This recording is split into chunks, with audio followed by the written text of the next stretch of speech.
After Sandesh Khali, now Malda. No woman is safe in West Bengal.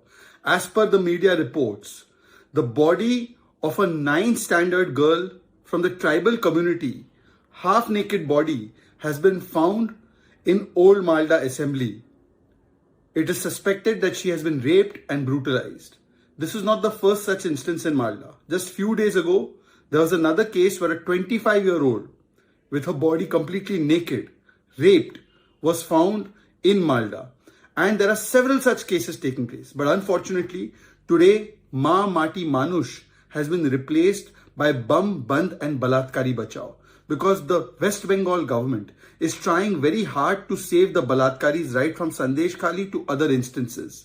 We have seen in Sandesh Khali, instead of arresting Shahjahan Sheikh, he is being allowed to go scot-free. It is state patronage and protection. And on the other hand, those who raise the truth about Sandesh Khali, whether it's journalists, whether it's the leaders from the BJP, the delegations, or the Karyakartas, or even the victims themselves, they are victim-shamed, they are brutalized, they are silenced.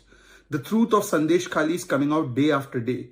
But the atrocities on women in West Bengal is not stopping at all. And for vote bank politics, TMC is doing nothing. This is TMC, Talibani Mansikta and culture. But the question is also that those who cry about freedom of speech, constitutional rights and rights of women, particularly Priyanka Vadra, Rahul Gandhi, the India Alliance, today that entire caucus is shant, is silent and will not utter a word, whether it's Sandesh Khali or Malda. Why is that? संदेश खाली के बाद अब मालदा, कोई भी महिला सुरक्षित नहीं है पश्चिम बंगाल में, ऐसा प्रतीत हो रहा है।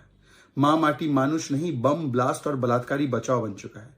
संदेश खाली में जो हिंदू महिलाओं के साथ उत्पीड़न हुआ और जिस प्रकार से शाहजहां को बचाने के लिए तृणमूल कांग्रेस की सरकार प्रयास कर रही है, अब मालदा में एक और घटना सामने आई है।